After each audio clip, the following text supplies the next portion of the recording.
Well, Mr. Kemp, I think you've been a native of Acworth since 1925, if I understand correctly. That's right. Could you talk about what Acworth was like when you were growing up here? Yes, I lived on Dallas Street, which is not too far out. The road was paved in front of my house. It was the beach house. My dad owned all that property where the lake is now, the Acworth Lake beach house. Your property was exactly where the beach house is now? Right. Oh. We had a cotton house. That's about where the beach house is now.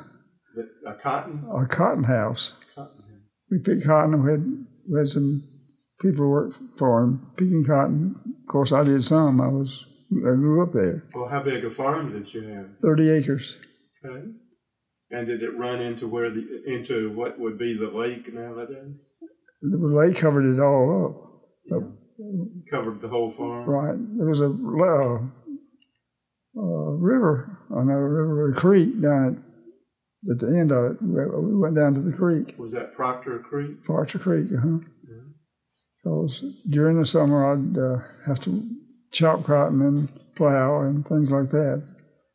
And I said I was a country boy during the summer and a city boy during the winter, because I was born in the house on the curve there where the beach house is. And school was just up the street. So I went home for lunch every day. And in fact, I ran home for lunch more or less and got back to school enough to play a few minutes of basketball, because I played basketball all the way through school. Well, I've had people ask before about where the lake is now. Who were some of the farmers around there, and what kind of a community it was? Could you talk a little bit about what things were like before the lake came in? Well, I remember when the lake came in. It was just a normal settlement, of course. Good neighbors. Mr. Adams had a farm below us, and my future father-in-law had a farm above us. And of course, the road was not paved from there on out to Mars Hill. It was all dirt from there on out. My dad owned that, and he owned a farm out in the country, had a tenant out there, and the road was dirt. And I learned to drive on that dirt road he went up there about once a week. So. Was it decent land to farm on? Yeah, yes. My dad was a good farmer. He was a pretty organized farmer. That's what he got up at a certain time, and we took out from the field at 11 o'clock and went to the house at 8. At 12 o'clock went back to the field. And then we got out of the field at 5 o'clock and came home and milked and fed the cows and horse and mules. You had a full day then. Yeah, he was very systematic. What time did you get up in the morning? I was a little lucky because he'd let me get in the field at 6 o'clock, and I had breakfast and was in the field by 6, and he was already down there. He'd gotten up and milked and everything. So you were lucky because you didn't have to get there until 6. Right. Okay. We had 2 cows, and there was a pasture across the street where those houses are now. And my barn was behind a house, and the driveway went from the barn to the street. And we just opened the gate, and those cows would walk to the pasture. And we had a watering trough out there for them, city water. And at night we let the gate down, and they'd come back to the barn and milk. Well, by the time that the lake came in, I guess you'd already been in World War II and away from home. But could you talk a little bit about what people thought when all their properties got bought out to put the lake in? I don't think I didn't hear much conflict or conversation about it, really. They knew it was going to happen, and it happened. So what did your father do after? Well, he had already sold out when the lake came. Oh, I see. He retired. He sold to Mr. Kemp. To Mr. Kemp? Yeah. Okay. And they actually bought the lake property from Mr. Keno. I see. Did Mr. Keno own a lot of the land where the lake would come Well, in by that time? He had bought it up before the lake came, so he probably knew something. I don't think he made a lot of profit off it because it just happened like that. Okay, now you were born in 25, so I guess you turned 18 about 1943, right in the middle of World War II. Did you get drafted when you turned 18? I got out of school, graduated from high school. We only had 11 grades at that time. I graduated after 11 years. And I was working at the drugstore here in Acworth. I had one drugstore called Durham Brothers. And one day he called me and said, how about, would you like to come to work for me? And I said, I don't know how to make a Coca-Cola. He said, we'll teach you. At that time, they made Coca-Colas, put an ounce of Coke and syrup in it and ice and carbonated water. So I had a buddy named Bill Nichols. We graduated together and played basketball, hunted together. So after I graduated, he and our dad took us up to North Georgia College. Of course, I was 17 at that time. And talked to the dean at North Georgia College, and he says, well, you can get in and go to school, but we don't have any spots in the dorms. You have to find a place in the city. So we got out and started looking around and didn't find anything we liked. And I said to Bill, we might as well just go back and work until they go. This was in the summer before I was 18. I said, I'm sure that I'll get drafted. So sure enough, I was 18 on March the 3rd, and July 3rd, I was at Fort Mac. I got the notice you've been selected to serve. So he went through his, he came out as a doctor now. I came out and went to pharmacy school. So 43 you were drafted into, or 42? 43, I guess. Really 43. 43. I was in 43 to 46. And then it sounds like they sent you overseas during World War II. The Fiji Islands figured in somewhere, didn't it? Well, I went from Fort Mac, Pearson to Camp Barkley, Texas to take medical basic. I didn't have a gun in my hand during the service. Is that right? And then we shipped out about November. So we trained to pass for just a second. Sure. Yeah. Good idea. Remember the question, though. We're going to ask it again. The train is making a little bit of noise. Just let that pass. All right. Well, once it passes to, after we talk about World War II, I want to go backward and talk about the schools in Acworth, Acworth High School and elementary school. But okay. Okay. Yeah, let's give it a shot. Okay. All right. So, why do you think they put you in the medical basis as opposed to carrying a gun? I have no idea, other than they might have known I worked in a drugstore and I was around medicine. And of course, that's the only reason I know of. I had some buddies that we went from Camp Barkley to New York and got on a boat, went through the Panama Canal to New Caledonia. New Caledonia is a distribution center. Some of the guys went to the Philippines and Guam and so forth, and they sent me to Fiji. And I became a part of the 142nd General Hospital.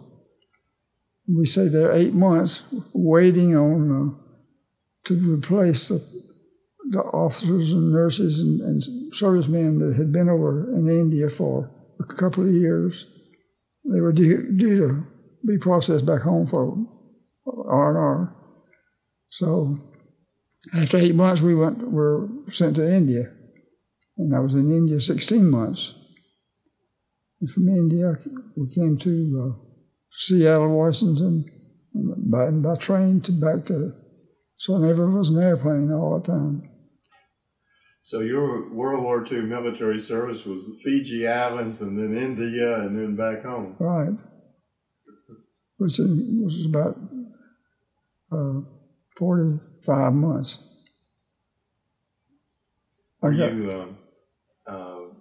Were they flying battlefield casualties into where you were, or? What we did in India, we didn't do anything in Fiji. We just did stuff, just to kill time to get waiting.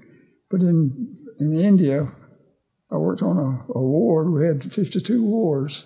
I was a ward master, and I had the orthopedic ward, and we'd get all the casualties that came to the hospital. We'd get them well, we'd send them back to war. Mm-hmm. And if we couldn't get them well, we'd send them to the States. But I worked really harder when I signed the peace order, because we started getting so many troops coming in. So the last 6 months, I did the most work. So you came back in 46 then. Right. Let's talk a little bit about the schools that you went through in Acworth. Did you feel like you got a good education in the Acworth school system? I think as good as it could be in those days of what we had to work with. We had a lot better teachers. There were more strict teachers then than there are now. And we couldn't chew gum and stuff, even chew gum in the school. And, so you felt like you were well prepared for anything? Yes, it was real organized, for sure. The teachers were real good, and we thought a lot of our teachers. And my dad was chairman of the school board at one time. And he went through the third grade, but he's also chairman of the board. Mm-hmm. And he also was president of the bank here at one time. Mm-hmm. Besides a farmer, he was a trader. And he traded. In fact, right down there, we had a mule barn. Mm-hmm. And we'd come up on Sunday morning and had to feed the mules before Sunday school. You did what before Sunday school? Come up to the town and feed the mules. Fed the mules before you went to Sunday school? Yeah, and water. I remember that. Right where the City Hall is, right here. So, 1946, you came back to Acworth at that time? Or when do you... Well, when I came back from... While I was waiting to go to pharmacy school, I checked with them, and I couldn't get in because they were full. Uh-huh. So I had a friend that went to Piedmont College. Mm-hmm. And he said, how about let's go on up and show you Piedmont College. So I went with him, and I went up there and started at Piedmont. Went a year up there. It's an educational school, but I wasn't wanting to teach school. Mm-hmm. So in March after I'd been up there a year, they called pharmacy. I got a letter from them saying I had been accepted in pharmacy school. So immediately I took my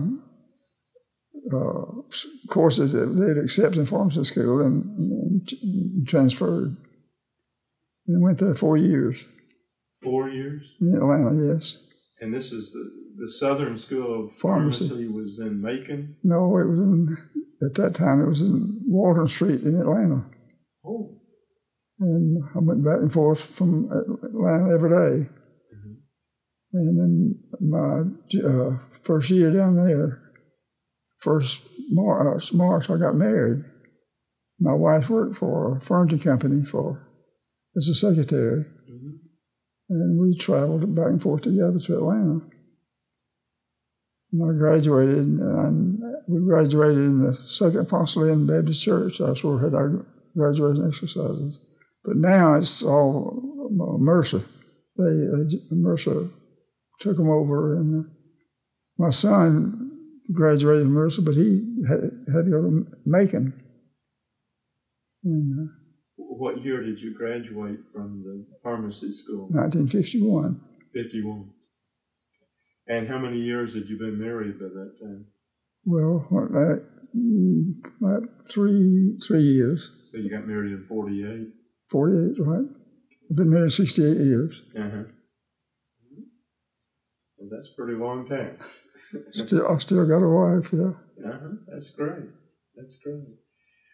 So you got your degree from the Southern School of Pharmacy, right. And then what did you do?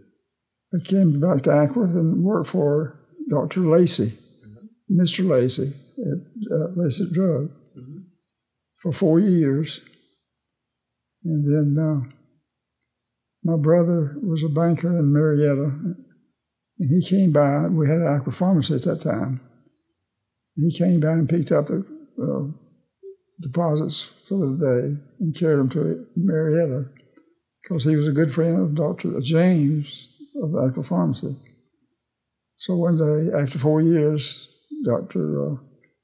James had said something about him needing somebody to help. So my brother says, why don't you go down and talk to Dr. James? Because I wasn't entirely happy up there with the situation. And so I came and talked to Dr. James, and I made a deal with him. And I went back and told Dr. Lacey that I was going to work for the Acworth Pharmacy. But I'd give him the length of time. He wanted 2 weeks or a month, 2 months. He says, you go right now. Mm-hmm. So I walked out that afternoon and went to work for Dr. James. Well, it was kind of funny. Last Saturday I was in Florida, and his 2 granddaughters, I did a sight. You know what that is? One of the granddaughters was in Florida with us, a group, and her sister lives across from the school over here. And they talked to each other. And I talked to her just like I'm talking to you, and we talked back and forth. Is that the first time you'd done a Skype before? Yeah. Mm-hmm. And what she wanted to do to get my opinion of her granddaddy. They had not a whole lot to do with him for some reason, because he worked all the time. Mm-hmm. He was a guy that just never went nowhere or did anything except work.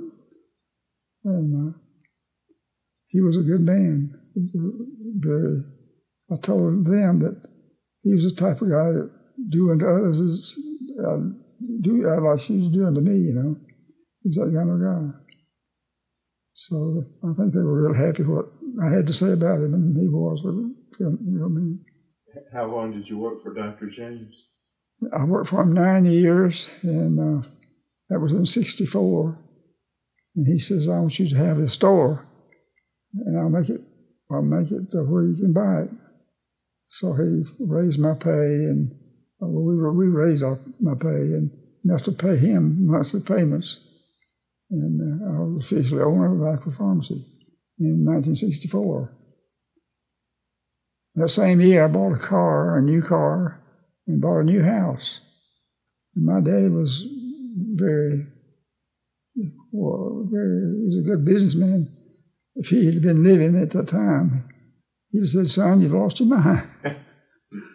Because we wouldn't tell my wife's mother because she'd worry about how much we owed. But we worked hard and worked together and had two sons. After we were married 4 years, we had our first son. We didn't have another son. And they both, one of them has his doctor of pharmacy degree, and the other one has his degree from Southern Tech as an architectural engineer. So 64, you became the owner of the drugstore? Acworth Pharmacy, yes. And how many years did you own it before or do you still own it? No, it was on the main street at that time, and I worked. My nephew was a pharmacist, and he was working at Lacey's, and he didn't like it either. So he called me. He says, are you going to have somebody to help you? I said, I don't want to work this by myself. So he came to work for me, and then I sold him stock in the store, and we worked together 16 years. And he got kind of tired of it, and he had a friend was in the insurance business, and he talked me into coming in the insurance business. But he did go into it, and I told him, I said, well, at that time, interest rates was high, and I said, we can make more money with our money in the bank or for interest than we can bottom line from the profit in a business like this. Mm-hmm. So that's what we did. We took the money, or I did, and put it in the bank. And, so this is 78? About 1978? I don't remember the dates. I was just thinking that you said 14 years. 16 years. 16 years. So about 1980 then? Yes, it was about 1980 because at the time he wanted to go into the insurance business. Larry, a Lacey drug, came down to our store and said, I heard you were going to sell out. Or you're just going to quit. And I said, well, I'm going to do something. I'm not going to retire. And he said, if you'll work and run the store for me, we'll buy it. So we sold to Larry Braden, which is Lacey's. Mm-hmm. Of course, we'd always had very good working agreements with each other, bar stuff. And Oh, so you continued to work, but you no longer owned it after? I no longer owned it, and I got paid as a manager of the pharmacy for 10 years. And this when I retired after that. Absolutely. But then after I retired, I started driving. My wife and I started driving for nursing home pharmacy. We had 12. My son started it really originally, but it came out as a corporation that bought him out. And we had 12 stores, and of course they had 52. He had 52 homes, but they wanted somebody to deliver emergency drugs, like during the day when they delivered every night. And during the day, if they had to have something, well, they'd call me, and my wife and I'd go to Macon, Somerville, Rome, to deliver the drug. It was a great experience. We did that about 10 years before we really retired. How did drugstores change over the years? Well, how would you compare drugstores, say, from the 40s and 50s to what drugstores were like by 1980? Oh, it was so much different. When I went in the drug business, I felt like I was doing something good. I'll give you an example. I had a girl came in one day, and I knew her real well, and she says, I've got a female problem, and I don't know what to do about it. I said, wait just a minute. So I went back and got a phone number of Dr. Glover. And I said, you go home and you call this man. He's a good obstetrician, OBGYN. And you talk to him. And she did. And 2 months later, I'd forgotten about it. She came in and she says, I want to thank you for saving my life. Because she said if I hadn't gone, I had cancer and I'd been gone. So that's the way you feel like back those days. But now, I was beginning to do it when I retired. It was just strictly insurance. I mean, you spent more time with the insurance companies and getting stuff okayed and all. In no way I'd be a pharmacist today. What about the things other than drugs in the drugstore? Did you have a lot more merchandise as time goes on? Well, we did. Walgreen. We had a Walgreen agency. We had Walgreen products. And the salesmen come by so often, and then we get shipments every so often. So he was in the store one day and got a call from his officials. He says, as of now, we're discontinuing our agencies. There's not going to be any more agencies. There's going to be Walgreens stores. Mm-hmm. So You don't find Walgreens products in any drugstore like you did back then. Because they went on their own. Of course, you know how many Walgreens there are around today. But I was really glad because we were probably breaking about even with them because they'd send you stuff you couldn't sell and you'd have to practically give it away. And it was just, wasn't big enough to have the situations that stores have, the Walgreens stores have today. How has Acworth changed over the years, do you think? Well, back when I was picking cotton and working the main street in the fall of the year would have cotton bales of cotton. The gin was right here. And the farmers would bring the cotton in to be ginned. And then there's a couple of warehouses across the street over there that bought the cotton. And they'd stack them on the street. And on Main Street? On Main Street. Until they got picked up or sold, you know. Because the farmers would get their money as soon as they had a bale, and they'd sell them to these warehouses. And of course, the warehouses would sell them to Coates and Clark and people like that. Did you think Acworth was a nice place to grow up in? Very nice. I wouldn't trade it for anything. But it's been here 91 years. I think a lot of it. What did you do for entertainment back when you were growing up? Really, Atlanta was our entertainment spot. We'd go to Atlanta to the movies and to the Varsity and places like that. And even Mexican food was in Atlanta. And it wasn't a Mexican restaurant in Cobb County. And you know how many there are today. And then it got to be Marietta, because things came out and everything turned to Marietta. And now we've got everything in Acworth. It's about that we've got doctor's offices and Kennesaw Wellstars up here in Acworth. Our doctors are here now that we used to have to go to in Marietta. And of course the dentist is here. We have I got an appointment tomorrow. My wife has an appointment with a foot doctor. And it's just about 6 or 8 miles out in the country here. It's just changed a whole lot like that. Mm-hmm. I don't think you can find a non-paved road in Cobb County. And at about that time, there wasn't a road paved except the main street here when we first grew up. How did Bell Aircraft and then Lockheed change this area?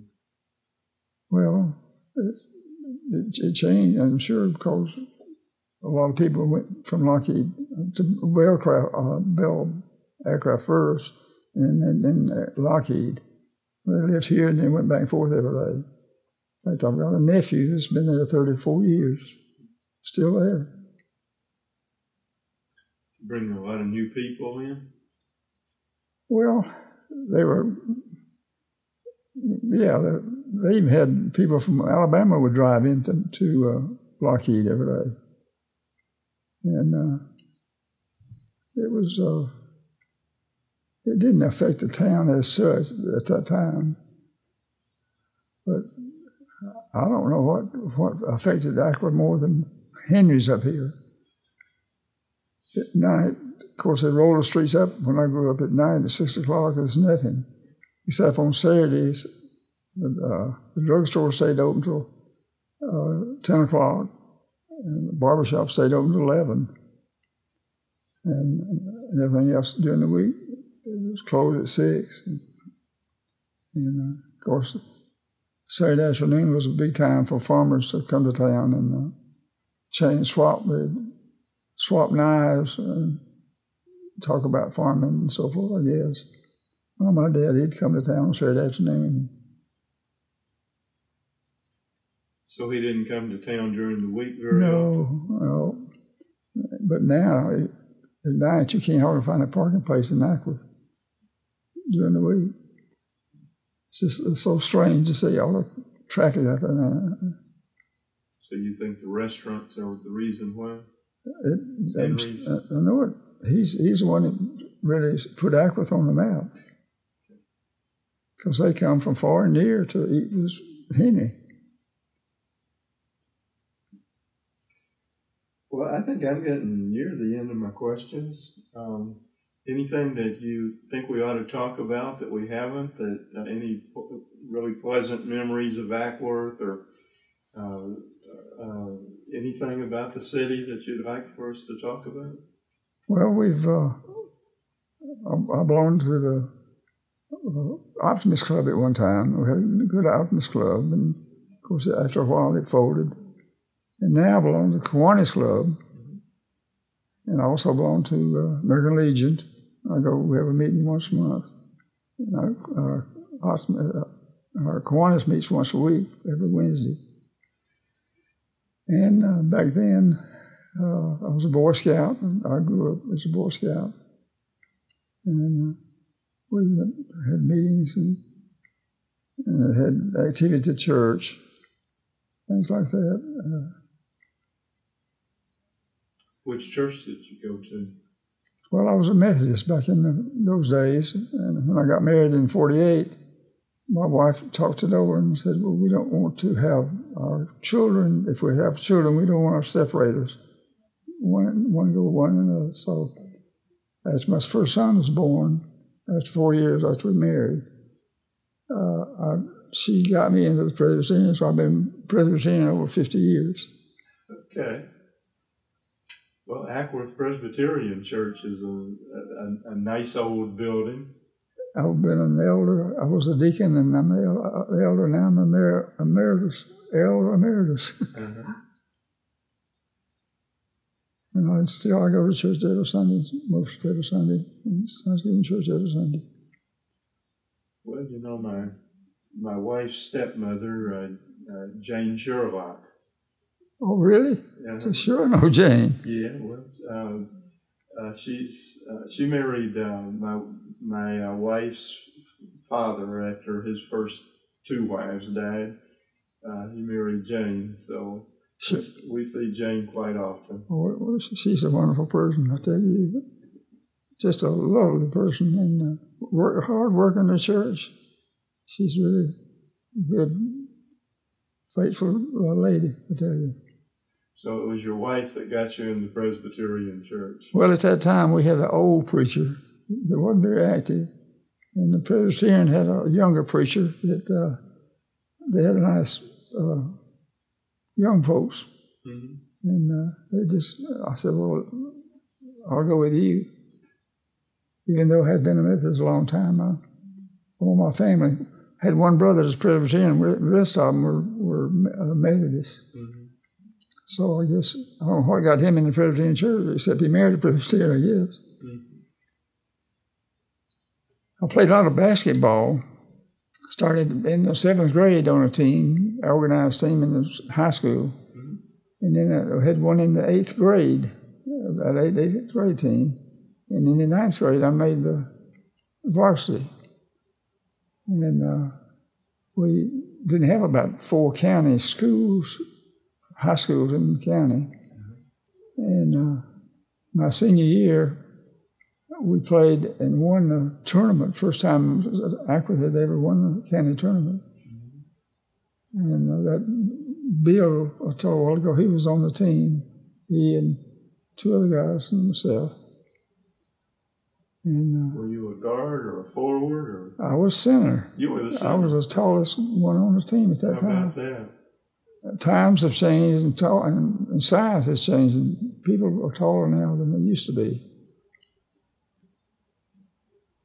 My son got a scholarship going to Southern Tech.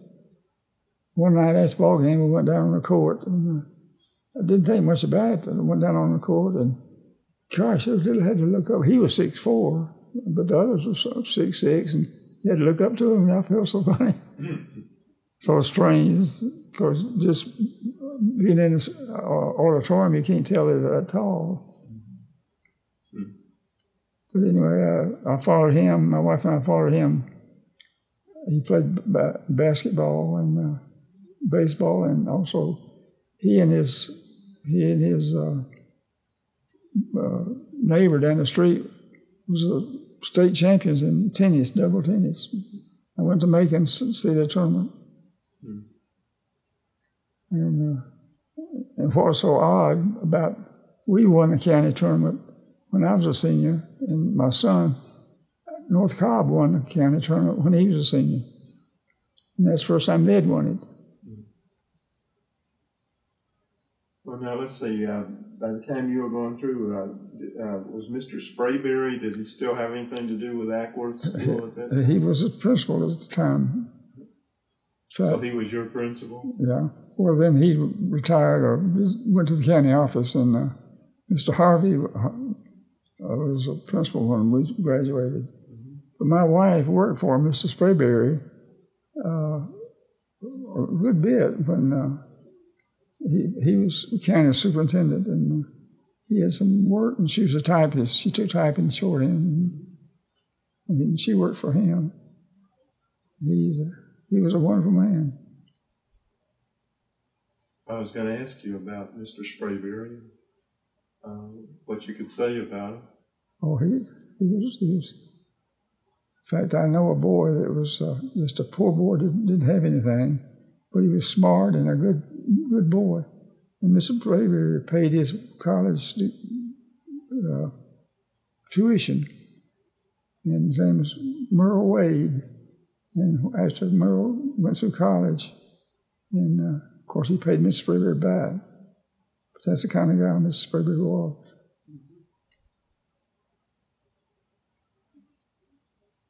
Well, I think I'm about through with questions. Do y'all have anything that you would like to ask? So what was the Acworth Pharmacy buildings right here on the corner? What was it before it was Acworth Pharmacy? Do you know? Do you know what the building was? Was it built as the Acworth Pharmacy? Mr. Lacey, Mr. James, or Dr. called him Dr. James, he built that building. He built that. Do you know what year he opened the Acworth Pharmacy? Do you remember? No, it was about, let's see, I went to work for him. It must have been around 1938, 39. I know he moved to Acworth in 39, but he was on the main street originally, and then he built that building and moved down there. Okay. He was James and Barrett in Atlanta. And he moved all his equipment up here. Highland Avenue in Atlanta, where he was, and that's a rough section now, they say. And then we bought this property. My nephew and I bought this property on it. Well, I own that building now, that right up here. I call it the Kemp building. Yeah. That's what I call it, where Dr. O'Shea's office was. Right. Yeah. Well, anyway, my nephew and I bought that property from what was the guy that run anyway, he's dead now. But anyway, I called him and I said, will you sell that? There was a house over there on it, and Haynes' house. And he said, yeah, I said it. And he told me the price, and I said, well, we'll like to have it. So we bought it, and we heard that Dr. Mintz, that was a dentist, he had a little office on Seminole Drive. And he said he'd like to come to town. And so Carlos and I said, well, we'll sell you a spot on that property for your dentist office, and we're going to build a drugstore there. So we got together and went to the bank. The bank says, we won't loan you money separate, but if you form a corporation, we'll loan you the money. So we formed a corporation of Carlos Dyer, my nephew, Dr. Mintz, and I. And that was about 1975. And that's when that building was built. And Of course, Dr. Mintz was there, and we had a drugstore in the building, and then had a orthodontist downstairs. Of course, it's changed up now. And Dr. Patel is moving out now. He's just bought a doctor left across the railroad over there, and he bought the building where the doctor left. So we got a vacant building now, almost. We're going to have it, 1st of July. But Dr. Lee is the dentist is there now. Then my son has an office downstairs. His company leased an office downstairs.